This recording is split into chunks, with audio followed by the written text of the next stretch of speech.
नमस्कार विद्यार्थी मित्रांनो, स्वागत तुमचं पुन्हा एकदा आपल्या या व्हिडिओ लेक्चर सिरीज मध्ये।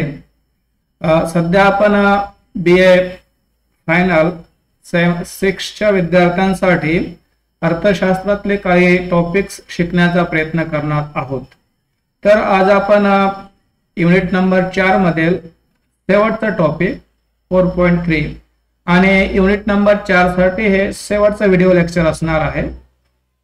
तर हे जे व्हिडिओ लेक्चर आहे यामध्ये आपण शिकणार आहोत नागरीकरणाचे परिणाम व उपाययोजना।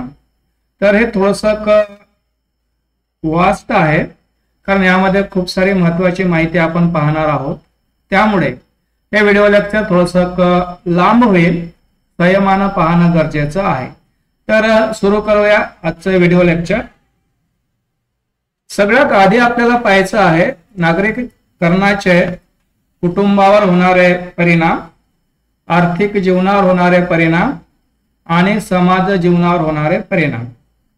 नागरीकरण म्हणजे काय आपण पाहिलं, सोप्या भाषेत शहरीकरण, खेड्याचं रूपांतर शहरात होणे आणि मग शहरी जीवनाच्या कुटुंबावर काय परिणाम होतात, आर्थिक परिस्थितीवर काय परिणाम होतात आणि समाजावर काय परिणाम होतात हे आपल्याला या व्हिडिओ लेक्चर मधून शिकता येईल।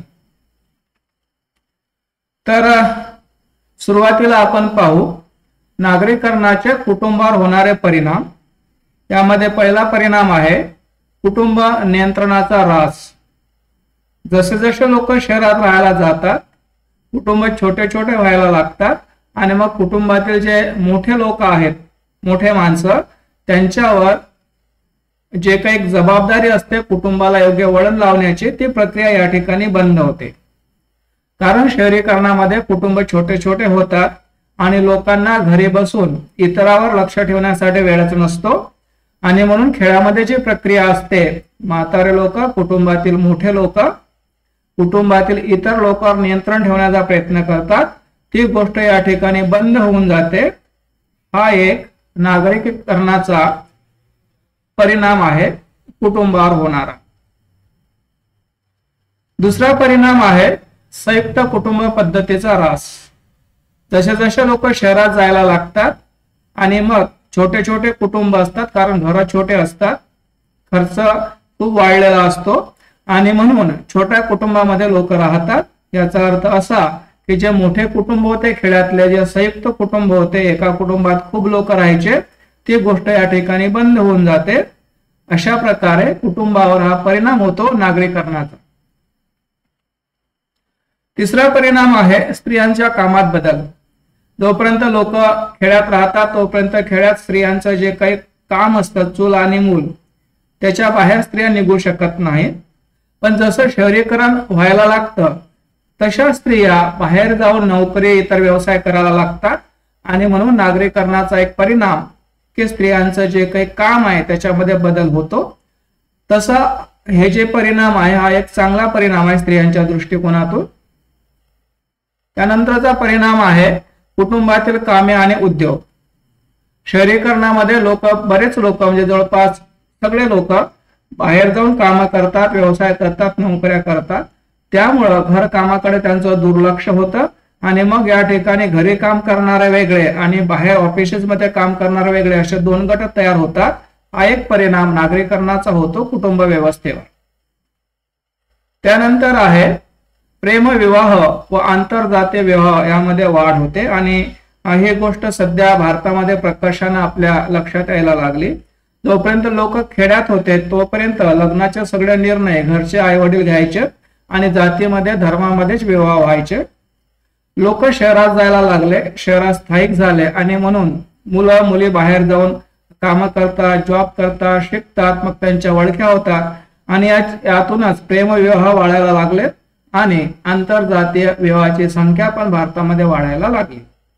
तर हा एक परिणाम आहे नागरीकरणाचा कुटुंबावर होणारा। त्यानंतरचा परिणाम आहे विवाहाच्या वयात वाढ। आधी भारतामध्ये बालविवाह पद्धती होती आणि त्यानंतर तरीही या काळामध्ये विशेषतः खेड्यामध्ये मुली शिकत नाहीत, त्यानंतर त्यांना जॉब वगैरे नसतो आणि म्हणून आई वडील त्यांचा जेवढ्या लवकर होईल तेवढ्या लवकर विवाह करण्याचा प्रयत्न करतात. पण शहरीकरणामुळे काय होतं की मुली शिकतात, जॉब करतात आणि साहजिकच मग लग्नाचं वय त्यांचं बराच जास्त होऊन जातो आणि मग विवाहाच्या वयामध्ये वाढ होते.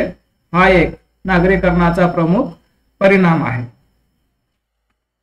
त्यानंतर घटस्फोटाच्या संख्येत वाढ.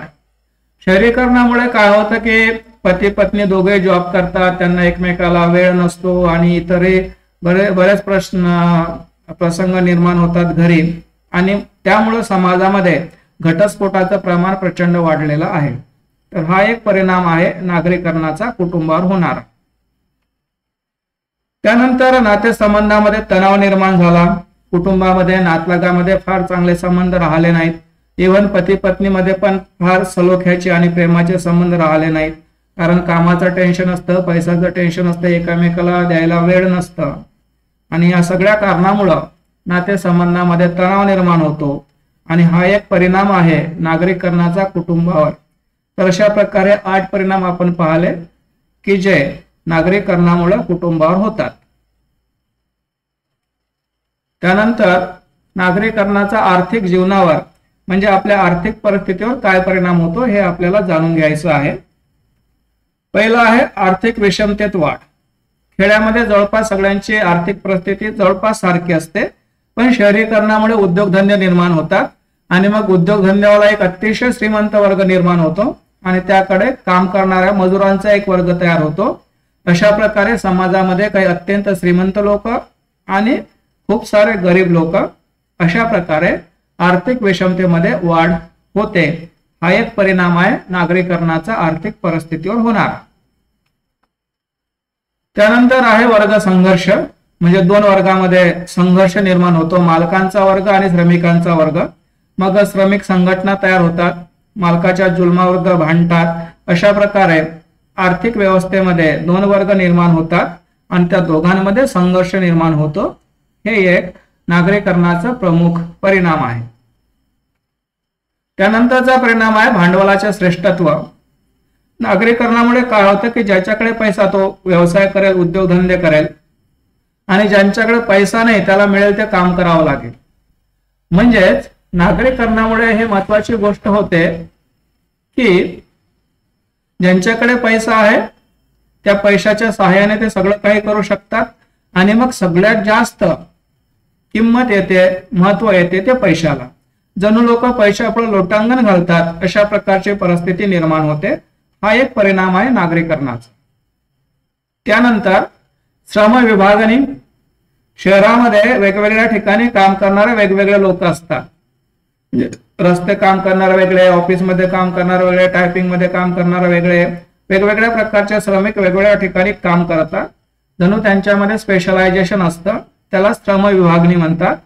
तर श्रम विभागणी हे नागरीकरणाचा एक परिणाम आहे. बकाल शहरीकरण. आपल्या देशातील बरेच म्हणजे बहुधा बऱ्याच ज्या सिटी आहेत, शहर आहेत, ते बकाल आहेत. त्या ठिकाणी व्यवस्था नाही, नियोजन नाही. कारण शहरीकरणामुळे खूप सारी लोकसंख्या शहरामध्ये जमा झाली आणि त्यामुळे शहराचं जे सौंदर्य होतं ते नष्ट झालं. शहर जणू एखाद्या गटारामध्ये किंवा एखाद्या झोपडपट्टीमध्ये परिवर्तित झालं. अशा प्रकारे बकाल शहरीकरण हा एक नागरीकरणाचा महत्वाचा परिणाम आहे. मोठ्या मोठ्या फॅक्टऱ्या आणि मोठे मोठे उद्योगधंदे शहरामध्ये निर्माण होतात, त्यामुळं पोल्युशन म्हणजे प्रदूषण ही एक समस्या शहरामध्ये तयार झाली. म्हणून आपल्याला असं म्हणता येईल की प्रदूषण हे नागरीकरणाचा आर्थिक जीवनावर होणारा मोठा परिणाम आहे. शहरामध्ये खूप इकडे तिकडे लोक येतात, कोणी कोणाच्या ओळखीचं नसते, लोकसंख्या खूप असते, त्या मानाने पोलीस कमी असतात आणि मग शहरामध्ये गुन्हेगारी प्रचंड स्वरूपात वाढलेली असते. तर गुन्हेगारीमध्ये वाढ हे एक नागरीकरणाचा महत्वाचा परिणाम आहे. तर यानंतर आपण पाहणार आहोत नागरीकरणाचा समाज जीवनावर काय परिणाम होतो, म्हणजे समाजावर नागरीकरणाचा काय परिणाम होतो. पहिला परिणाम आहे औपचारिकता, कृत्रिम व्यवहार. शहरामध्ये नैसर्गिक काहीच नसतं. लोक बोलतात ते कृत्रिमरित्या, एकमेकाला भेटतात ते कृत्रिमरित्या, जे काही करतात ते कृत्रिमरित्या करतात. घरी झाड असते ते प्लास्टिकच असते, म्हणजे या ठिकाणी नॅचरल काहीच नसतं शहरामध्ये. दुसरं, निसर्गापासून लोक दूर जातात. शहरामध्ये निसर्ग जवळपास लोकांना पाहायलाच मिळत नाही. लोक निसर्गाच्या खूप दूर असतात. जे काही दिसतं ते टीव्हीवर दिसतं आणि ते सगळं कृत्रिम असतं. अशा प्रकारे शहरीकरणाचा समाजावर हा एक परिणाम आहे. त्यानंतर जाती प्रथेचा ऱ्हास एक चांगली गोष्ट आहे शहरीकरणाची. मोठ्या शहरामध्ये कोणी कोणाला जातीनं ओळखत नाही आणि लोकांना जातीचे घेणेदेणेही नसतं. एक प्रकारे जाती व्यवस्थेचा ऱ्हास होणं हे नागरीकरणाचा समाजावर होणारा एक चांगला परिणाम आहे आणि महत्वाचा परिणाम आहे. संघर्ष व स्पर्धा वाढलेली असते. तर नागरीकरणामुळे लोक आपसात संघर्ष करतात, आपसात स्पर्धा पण करतात. जॉब मिळवण्यासाठी असेल, धंद्यासाठी असेल, तर एकूणच समाजामध्ये सगळे संघर्ष आणि स्पर्धेचं वातावरण नागरीकरणामुळे तयार होते. असं वातावरण खेड्यामध्ये नसते आणि म्हणून संघर्ष व स्पर्धा हे एक नागरीकरणाचा महत्वाचा परिणाम आहे असं आपल्याला म्हणता येतं. त्यानंतर नवीन आजारांचा जन्म. जुन्या काळाचे आजार नव्हते. बीपी, ऍसिडिटी, त्यानंतर हार्ट अटॅक, हे सगळे जे रोग आहेत हे नवीन रोग आहेत की जे शहरीकरणामुळे, शहरातल्या वातावरणामुळे, शहरातील संघर्षामुळे, ताणतणावामुळे निर्माण झालेले आहेत. तर हा पण एक नागरीकरणाचा परिणाम आहे. त्यानंतर वयस्क व म्हातारी मंडळीचे प्रश्न. शहरामध्ये मुलं मुली कामाला आणखी दुसऱ्या शहरात जातात, विदेशामध्ये जातात नोकरीसाठी आणि मग घरी म्हातारे आई वडील असतात. त्यांच्याकडे पाहण्यासाठी, लक्ष देण्यासाठी कोणीच नसतं आणि म्हणून हे म्हातारे लोक घरी एकटेच असतात आणि एकटेपणाचं दुःख त्यांना आयुष्यभर भोगावं लागतं. कधी कधी त्या म्हाताऱ्यांचा घरी मृत्यू होतो तरी शेजारच्यांनाही माहीत नसतं. अशा प्रकारे एक बिकट परिस्थिती समाजामध्ये निर्माण होते. हा एक नागरीकरणाचा वाईट परिणाम आपल्या समाजावर झालेला आहे. भौतिकवादाचा प्रभाव. लोक नैसर्गिक जीवन जगतात आणि मग भौतिक वस्तूमध्येच लोक गुंतलेले असतात. लोकांना टीव्ही पाहिजे, मिक्सर पाहिजे, ह्या सगळ्या गोष्टी भौतिक गोष्टी आहेत. आध्यात्मिक गोष्टीपासून लोक दूर जातात, निसर्गापासून दूर जातात. हा एक नागरीकरणाचा समाजावर होणारा परिणाम आहे. त्यानंतर स्त्री पुरुष संबंध बदलतात. खेड्यामध्ये स्त्री पुरुषांचे फार संबंध येत नाहीत, पण शहरामध्ये लोक बाहेर जॉब करतात आणि मग स्त्री पुरुष एकत्र येणं, बोलणं, चालणं, मैत्री होणं आणि मग त्यांच्यामध्ये आणखी बऱ्याच गोष्टी घडणं, अशा प्रकारे स्त्री पुरुषाचे संबंध फार बदललेले असतात शहरीकरणामध्ये. त्याचा परिणाम मग कुटुंबावर होतो आणि बऱ्याच गोष्टी त्याच्यातून घडतात. तर अशा प्रकारचे 8 परिणाम आहे नागरीकरणाचे किंवा शहरीकरणाचे होतात, ज्याला आपण नागरीकरणाच्या समाजावर होणारे परिणाम असं म्हणू शकतो. मग याच्यात उपाययोजना काय आहे? नागरीकरणाचे वाईट बरेच परिणाम आहे, काही चांगले आहेत, पण जे वाईट परिणाम आहे त्यावर काय उपाय आपल्याला करता येईल? पहिली गोष्ट आहे शहरीकरणामध्ये सगळ्यात महत्वाची गोष्ट की लोकांना आधुनिक पद्धतीने पाणी पुरवठा आपण केला पाहिजे. कारण बऱ्याच शहरामध्ये स्वच्छ पाणी लोकांना प्यायला मिळत नाही आणि जी पद्धत आपण वापरतो ती फार जुनी पुराणी असते आणि आपण आधुनिकरणाचा वापर करून या गोष्टीवर आपण उपाय शोधले पाहिजेत. हा एक उपाय आहे. शहरामध्ये खूप सारं घाण असते आणि त्यामुळं मलनिस्सारण आणि सेप्टेज व्यवस्थापन आपण शहरामध्ये करायला पाहिजे. जे विकसित देश आहे त्या ठिकाणी ह्या सगळ्या गोष्टी त्यांनी ऑलरेडी सेटअप केलेल्या आहेत. थोडा जरी पाऊस आला की शहरामध्ये पुराची परिस्थिती निर्माण होते. त्यावर उपाययोजना म्हणून पूर कमी करण्यासाठी स्टॉर्म वॉटर ड्रेनेजची व्यवस्था आपण केली पाहिजे. मागच्या पावसाळ्यामध्ये नागपूरमध्ये पण पूर आला होता आणि मुंबईमध्ये तर असे पूर येणं नेहमीचेच आहे. कारण पावसाचं पाणी वाहून जायला जागाच नसतं आणि यावर तोडगा म्हणजेच आपण पूर कमी करण्यासाठी एक व्यवस्थित ड्रेनेज सिस्टमची व्यवस्था शहरामध्ये केली पाहिजे. शहरामध्ये खूप व्हेकल असतात, गाड्या असतात, त्यामुळं खूप ट्रॅफिक जाम होतो. एखाद्या ठिकाणी जायला 3-3, 4-4 तास लागतात. त्यातून पोल्युशनही होतं. यावर उपाय काय की एक व्यवस्थित वाहतूक व्यवस्था आपण सुरू करायला पाहिजे की ज्यामध्ये मोटार कारची गरज पडणार नाही. अशा प्रकारे आधुनिक व्यवस्था आपण करायला पाहिजे. त्यानंतर शहरामध्ये हिरवेगार बगीचे, उद्याने आपण निर्माण केले पाहिजे की जेणेकरून पोल्युशन कमी होईल आणि मुलांना आणि नागरिकांना पण टाइमपाससाठी एक चांगली जागा मिळेल. सगळ्यात महत्वाचा आपल्या शहरामध्ये प्रॉब्लेम आहे तो म्हणजे गुन्हेगारीचा. तर हे गुन्हेगारीला रोखण्यासाठी आधुनिक पोलीसची व्यवस्था आहे. तेच लाठीकाठी घेतलेले पोलीस आणि तेच आउटडेटेड सगळे पोलिसिंग व्यवस्था या शहरामध्ये उपयोगी पडणार नाही. तर हे झाले काही उपाययोजना. शहरीकरणाचे जे नुकसान आहे त्यावर उपाययोजना म्हणून आपल्याला हे उपाय सुचवता येतात. त्यानंतर आपण पाहणार आहोत नियोजन म्हणजे काय. तर कोणतीही गोष्ट प्रत्यक्षात करण्याच्या आधी खूप सारा विचार करणे, त्याला शास्त्रीय पद्धतीने मांडणे, त्यावर उपाय सुचविणे आणि आराखडा तयार करणे आणि नंतर त्यानुसार काम करणे, ही जी प्रक्रिया त्याला नियोजन असं म्हणतात, प्लॅनिंग असं म्हणतात. कोणत्याही गोष्टीचं जर आपण आधीच प्लॅनिंग केलं तर पुढे येणारे जे काही संकट, धोके आणि अपयश आहे त्याला आपल्याला टाळता येतं. आणि म्हणून सगळ्या क्षेत्रामध्ये नियोजन हे फार महत्वाची गोष्ट आहे. शहरीकरणामध्ये जरी आपण नियोजनाचा वापर केला तर खूप साऱ्या समस्या आपण सोडवू शकतो. त्यानंतर आपल्याला पाहायचं आहे नगर नियोजन म्हणजे काय. नगर नियोजन म्हणजे शहराचे नियोजन करणे, शहरासाठी प्लॅनिंग करणे.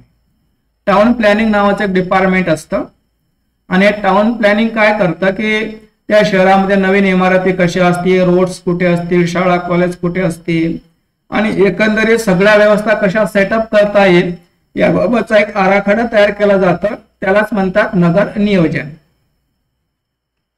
तर नगर नियोजनाचे उद्देश काय. तर नगर नियोजनाचे 6 उद्देश आपल्याला सांगता येईल. सार्वजनिक स्थानाची व्यवस्था करणे म्हणजे पार्किंगची व्यवस्था, मैदानाची व्यवस्था, खुल्या जागेची व्यवस्था, शाळा, त्यानंतर बस स्टॉप यासाठी शहरामध्ये विशिष्ट जागा राखून ठेवण्याची व्यवस्था म्हणजे सार्वजनिक स्थानाची व्यवस्था करणे, याचं नियोजन करणे हा एक याचा उद्देश आहे. दुसरा आहे झोपडपट्टी सुधार.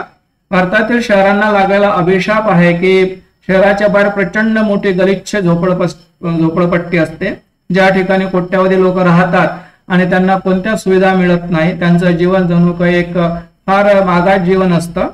तर अशा प्रकारे झोपडपट्टीचा विकास करणे, त्याला सुधरवून चांगल्या इमारती बांधून देणे हा एक नियोजनाचा भाग असतो.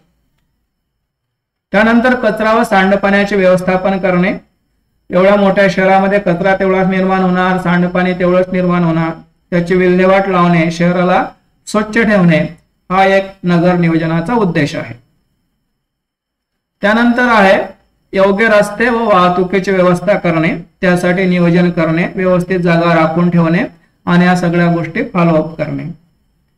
आणि त्यानंतर भविष्य काळातील समस्या सोडविणे. कोणत्याही शहरामध्ये भविष्यकाळात लोकसंख्या आणखी वाढणार आहे आणि समस्या आणखी वाढणार आहे, त्यासाठी आतापासून उपाययोजना करणे हा एक उद्देश असतो नियोजनाचा. आणि शेवटचा नागरीकरणाचा खरा आनंद मिळवणे. लोक चांगलं जगण्यासाठी खेड्यातून शहरात येतात आणि मग त्या लोकांना शहरातील चांगलं जीवन जगता यावं यासाठी सगळं नियोजन शहरानं केलं पाहिजे. तर हे झाले 6 मुद्दे नगर नियोजनाचा उद्देश. अशा प्रकारे आपल्याला याला मांडता येईल. आता आपण पाहणार आहोत आपल्या देशात नगर विकास कार्यक्रम आणि कोणकोणत्या उपाययोजना केल्या जातात.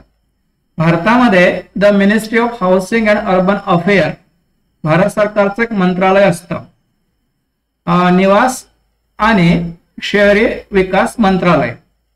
तर हे मंत्रालय देशातील सगळे राज्य आणि केंद्रशासित प्रदेश यांना काही फंड देतं शहरांना सुशोभित करण्यासाठी, तिथले प्रश्न सोडवण्यासाठी. भारत सरकारने अटल मिशन आणि अर्बन ट्रान्सफॉर्मेशन ही एक योजना आणली होती. या माध्यमातून प्रमुख शहरांना काही फंड दिला जातो त्या शहरातील समस्या सोडवण्यासाठी. त्यानंतर भारत सरकारची आणखी एक योजना आहे स्मार्ट सिटी मिशन, त्यानंतर स्वच्छ भारत मिशन आणि प्रधानमंत्री आवास योजना. तर या योजनेच्या माध्यमातून प्रमुख शहरांना पैसा देऊन त्या शहरातील ज्या काही समस्या आहे ते सोडवण्याचा प्रयत्न केला जातो.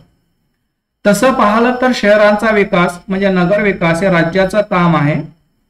प्रत्येक राज्यामध्ये राज्य नगर विकास मंत्रालय असते आणि शहरामध्ये सगळे कामं करण्याची जबाबदारी आणि स्वच्छता ठेवण्याची जबाबदारी या मंत्रालयाकडे असते. त्यानंतर जे जबाबदारी असते स्थानिक स्वराज्य संस्था म्हणजे महानगरपालिका, नगरपालिका, त्यानंतर ग्रामपंचायत, पंचायत समिती, ह्या सगळ्या संस्था आपापल्या गावात आपापल्या शहरामध्ये स्वच्छता ठेवणे, पाणी पुरवठा करणे, तिथल्या समस्या सोडवणे हे सगळे कामं या स्थानिक स्वराज्य संस्थांना करायचे असते. त्यासाठी सरकार त्यांना काही पैसा पण देत असते. तर भारतात अशा प्रकारची व्यवस्था आहे नगर नियोजनासाठी आणि नागरीकरणाच्या समस्या सोडवण्यासाठी. तर यावर टिपाली अशा प्रकारचा प्रश्न येऊ शकतो.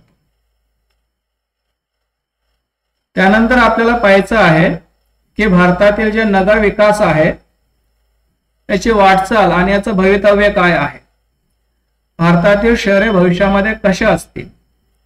तर युनायटेड नेशन ऑर्गनायझेशननं म्हटलेलं आहे की भारतामध्ये हे प्रक्रिया आता फार तीव्र झालेली आहे.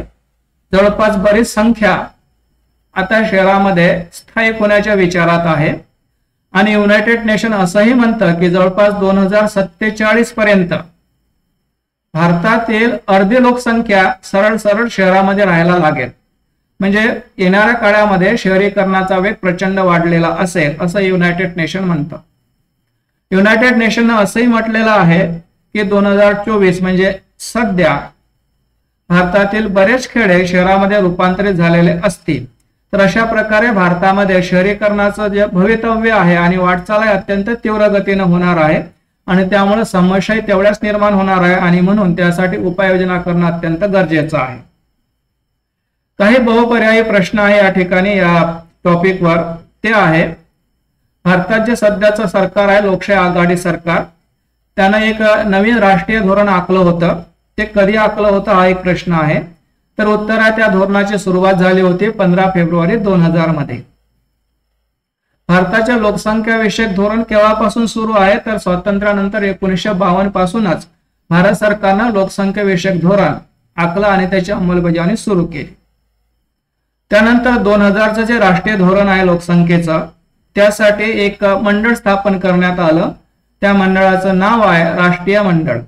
तर हे काही बहुपर्यायी प्रश्न आहेत 2-3 आणि इतर प्रश्नाची सगळी चर्चा आपण यामध्ये केलेली आहे आणि म्हणून एकंदरीत हे जे टॉपिक आहे संपूर्णपणे आपण या ठिकाणी चर्चेच्या माध्यमातून समजून घेण्याचा प्रयत्न केलेला आहे. तर नागरीकरणाचे परिणाम, आर्थिक, सामाजिक, कुटुंबावर होणारे परिणाम आणि त्याची उपाययोजना हे या ठिकाणी आपण समजून घेण्याचा प्रयत्न केला. हे सगळं समजण्यासाठी जर तुम्हाला हा व्हिडिओ उपयुक्त वाटत असेल तर नक्की याला लाईक करा आणि इतर मुलांना, इतर विद्यार्थ्यांना आणि जे लोक ज्यांचा अर्थशास्त्राविषयी नाही त्यांनाही हे सगळे माहिती व्हावे यासाठी तुमच्या मित्रांमध्ये याला शेअर करा आणि त्यांना हा व्हिडिओ पाहण्यासाठी आग्रह करा.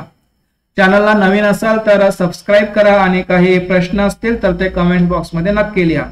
व्हिडिओ पाहिल्याबद्दल तुमचं सगळ्यांचं या ठिकाणी हार्दिक स्वागत आणि या ठिकाणी आपण आता हा व्हिडिओ संपणार आहोत. पुन्हा भेटू आपण एखाद्या नवीन टॉपिकसह. तोपर्यंत अभ्यास करा आणि अभ्यास एन्जॉय करत राहा. Thanks for watching. See you again next time.